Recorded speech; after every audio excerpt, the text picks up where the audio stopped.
Not something that Wormtail actually became sort of I think it was a character that sort of ended up being less center stage than I may have imagined when I first started reading the books.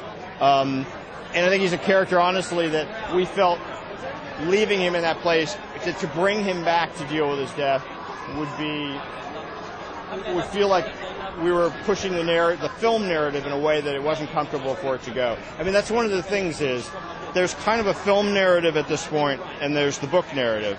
And while they are incredibly parallel and overlap at times, there are certain things where we diverge. Some of that has to do with the fact that we didn't know the ending when we started, and some of it has to do with the fact that you make choices to de-emphasize things and to emphasize others, obviously. So, I mean, it's a choice that was hard to make, but I think we felt like that we had to make a lot of hard choices, and that was one of them. I'm not going to say.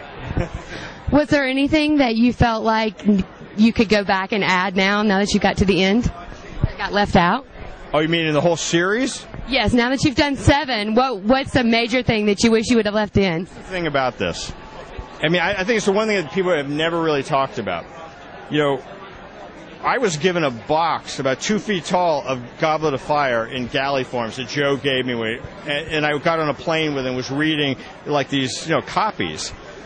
I had no idea where this story was going, and neither did anyone else. So now, if I could start over, obviously things would be different. Though I have to say, I actually think a lot of the choices that I made and we made collectively, I think still hold. And I think, Joe was always there winking at me, guiding me, and letting, I was not emphasizing Dobby enough at one point. She read a script and she said, I think you better look at this little guy, because he's a little guy, but he's going to play a big part in the books. So, but honestly, I mean, for the most part, Joe used to laugh because I used to guess a lot of where it was going, and we used to play kind of parlor games together.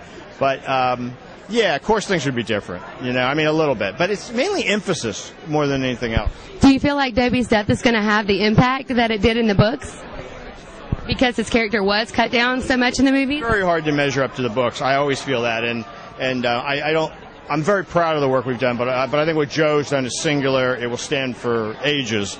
I do think it's a pretty lovely moment when Luna says, "Why don't you close his eyes?" I think that's just, it's a testament to Joe and the characters that that she creates. That it kills you. It gets me now talking about it. I mean, I think that closing of the eyes is amazing. We haven't seen it. You're spoiling it. Oh. Was it easier being able to split up into 2 movies rather than having to split the entire book into one? Not initially, because when you do one movie, some choices are made for you instantly, because you only have 2.5 hours of screen time. So, in a sense, certain choices are made. With this, I thought, this is going to be great. I have 5 hours of screen time. And then I looked at the book and I go, wait a minute. Those easy choices are no longer made. I have to actually think about what I'm going to save and not save. Ultimately, it became a great gift for me to be able to stretch out in the way that Joe does in the book. But initially, I was a little surprised. I mean, I thought, be careful what you wish for. Because at a certain point, I actually made a very big argument. Because there's been this thing in the press sometimes that people think we did it for some cynical reason. We agonized over this decision. David Heyman and I had daily conversations for 4 months. And at a certain point I said, I think we have to do 2 movies. I don't see how we don't. And by the way, Warner Brothers would have gone along with either decision. Alan Horn said to me one day, he said, I want to do what's right. You tell me what you think we should do. Well, the fans are happy with 2. I hope so. I think they will. More. All right. Yeah, I would have done 3. All right, thanks a lot.